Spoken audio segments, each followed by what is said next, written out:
Hello students, welcome once again to our YouTube channel.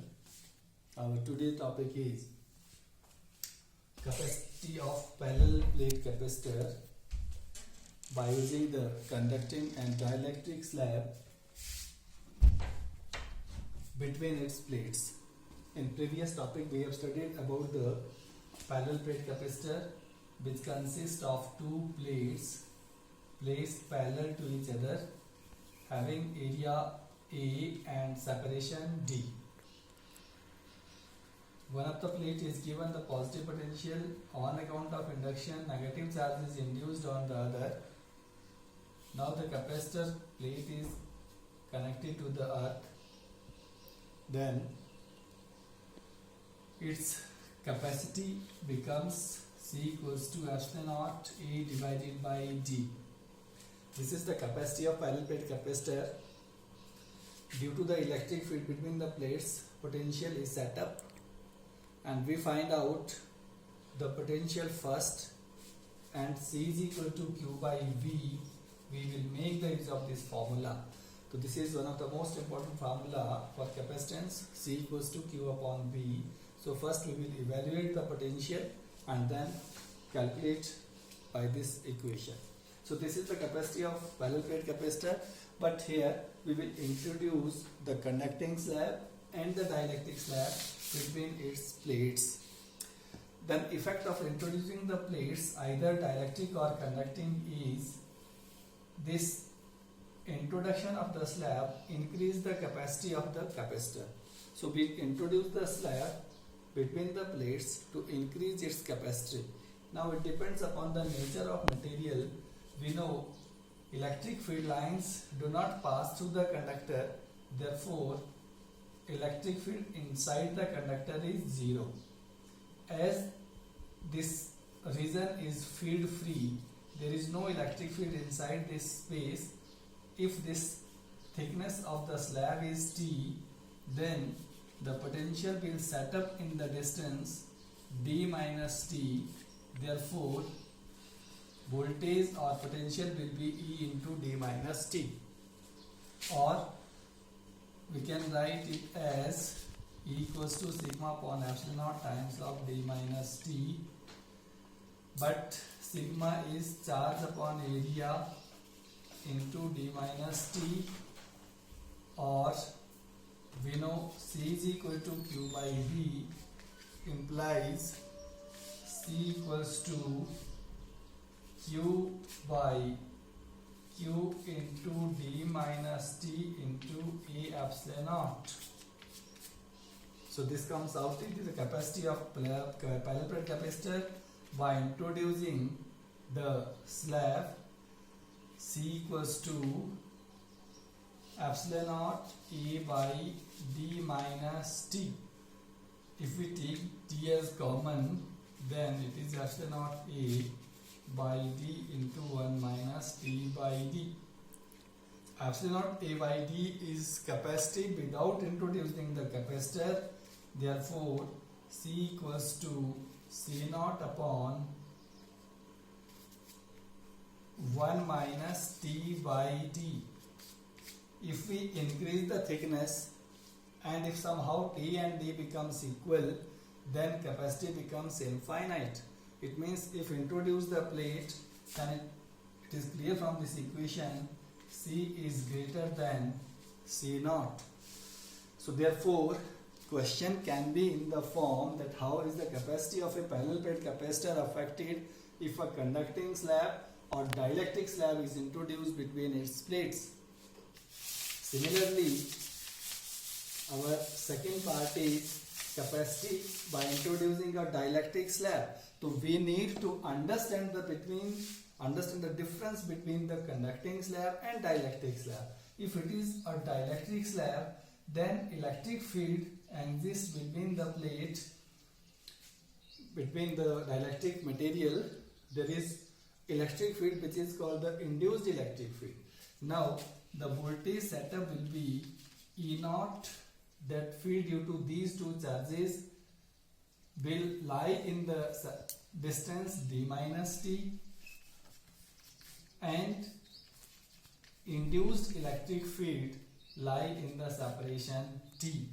इस T thickness का जितना slab है उसके अंदर इंड्यूस्ड इलेक्ट्रिक फील्ड है, और जो ये बचा हुआ स्पेस है उसमें ड्यू टू दीज जो चार्जेस से प्रोड्यूस हुआ इलेक्ट्रिक फील्ड है, so it is E naught, then the total voltage setup will be E naught into D minus T plus E by K, और we know E induced electric field is E naught by K, therefore D minus T plus E naught by K into T, we can take E naught as common, D minus T plus T by K, or from here we can write sigma upon epsilon naught D minus T plus T by K. Sigma is charge upon area, V equals to charge upon A epsilon naught into D minus T plus T by K, or C therefore will be Q upon V. So divide this factor, we will left with epsilon naught A by V minus T plus T by K, or simply we can write C equals to K times of C naught. Therefore, if we introduce a dielectric slab between the plates, capacity increase and it becomes the dielectric constant time of the capacity of parallel plate capacitor. Therefore, capacity of parallel plate capacitor increase if we introduce either conducting or dielectric slab between the plates of capacitor. So these are the three topics of parallel plate capacitor. First, the capacity of parallel plate capacitor, then capacity by introducing the slab either conducting or dielectric, and then second type of capacitor with us is spherical plate capacitor. Spherical plate capacitor consists of the two spherical plates separated by small distance. So let two plates are spherical plates, one followed by the other, having radius R1, radii R1 and R2. Then one of the plate is given the charge, let it be positive Q charge. Due to induction, negative charge will appear on the inner plate, spherical plate. Electric field set up between these two plates. Therefore, voltage developed can be written as V equals to V1 minus V2, or V equals to Q by 4 pi epsilon naught 1 by R1 minus 1 by R2, because V is Q by 4 pi epsilon naught R. Potential due to this plate plus potential due to this plate, but it is of opposite sign. This much potential will be set up, or V equals to Q by 4 pi epsilon naught R2 minus R1 by R1 R2, as C is equal to Q by V. Very simple expression, comes out in examination for 2 marks. C is Q by V implies C equals to 4 pi epsilon naught R1 R2 by R2 minus R1. So these are the formula for numerical purpose.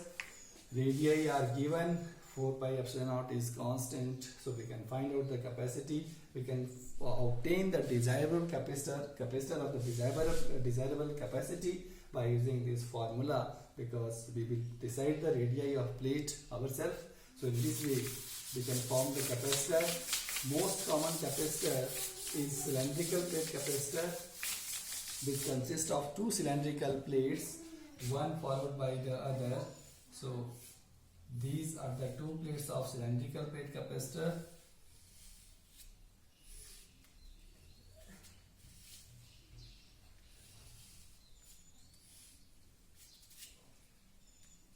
Outer plate is given the positive potential and potential is induced, charge is induced on the inner plate, spherical plate. Let's consider an imaginary cylinder inside this capacitor at the distance r from the center of these two. Let R1 and R2 are the radii of these two. Then small potential developed inside the capacitor dV will be EDR, and total potential therefore will be integration EDR from R1 to R2. Here, as this is cylindrical type of capacitor, therefore cylindrical field is produced by the linear charge distribution, which is lambda by 2 pi epsilon naught r integration 1 by r dr r1 to r2, which comes out to be lambda upon 2 pi epsilon naught log base e r, limit r1 to r2. Lambda is q by a, therefore potential setup is q by a 2 pi epsilon naught r l. Because it is linear charge density, it is q by l log base e r1 r2 by r1. Therefore C is equal to q by v. We can obtain from here 2 pi epsilon naught r l divided by log base e r2 by r1. So this is capacity of cylindrical plate capacitor.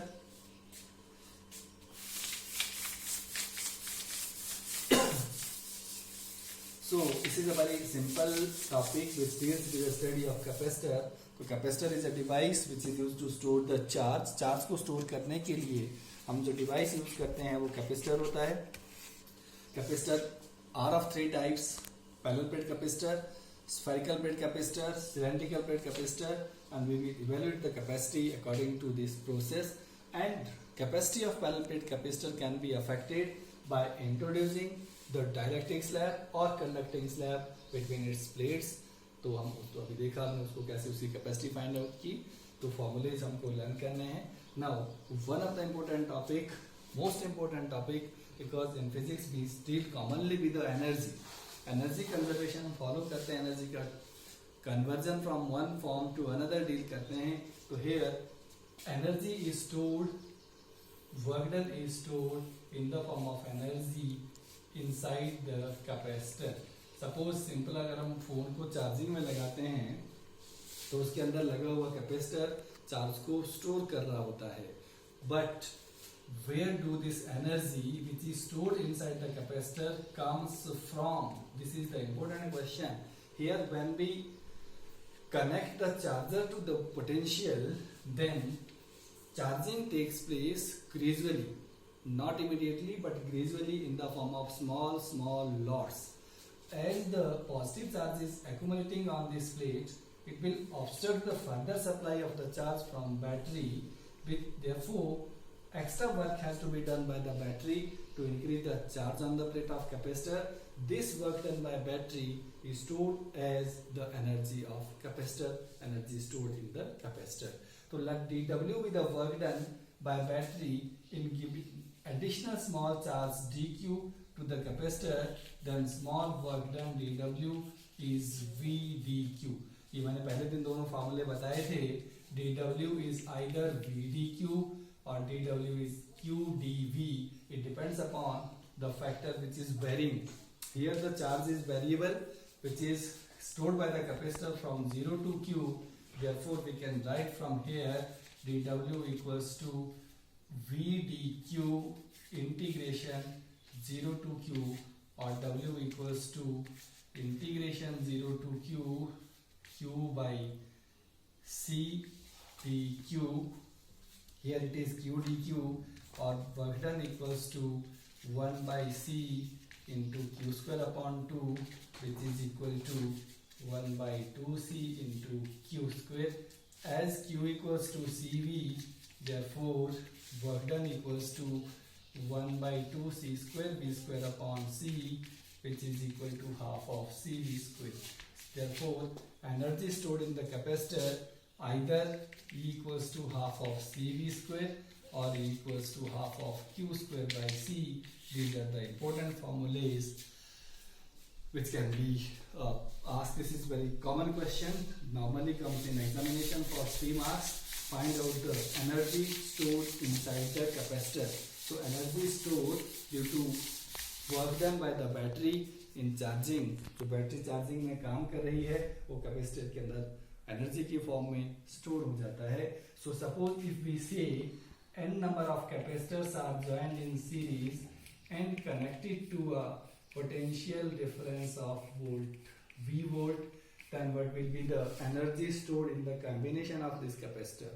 So this is very common question, normally comes in examination in the form of objective.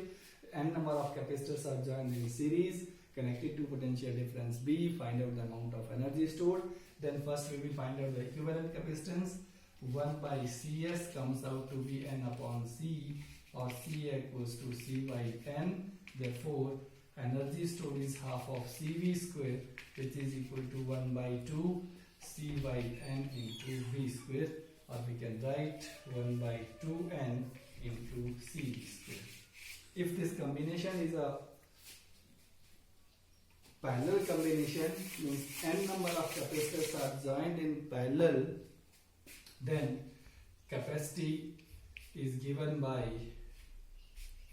there is n number of capacitors joined like this, n numbers of capacitors joined parallelly, then equivalent capacitance Cp is n into C.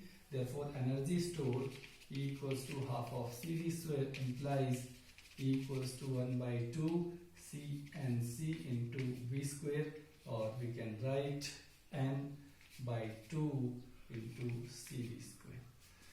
So this is the formula of evaluation. If sometimes comes in the objective, solution is given, option is given like this, so we have to find out the capacity like this. If it is a mixed combination, then there can be the question, mixed combination is given and we can find out the solution for this. So last topic of this chapter is a Van de Graaff generator, which is a device which is used to